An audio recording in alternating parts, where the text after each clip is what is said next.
Hi Edgar fans, I'm Tracy from Team Edgar. Today we're going to teach you about a really cool approval workflow feature you have when bulk importing content. This is great for anything you need to make sure is on brand before sharing it. To get started, head over to the settings page, then select the import tile. This will take you to where you can connect a blog to import content from into Edgar. Choose the social accounts you'd like to send the content to and assign it a category where it will live. Here you will have some options as far as sending it to a pending section where you can either approve or reject content or send it directly to your Edgar library. These are default settings, but you can customize them for each post as well. Now we're in our Edgar library looking at content we've bulk imported into our pending section.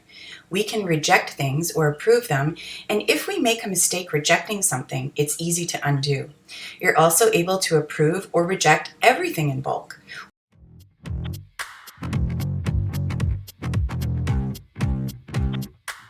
Or select Edit to be taken to the Content Composer for that specific content. Voila!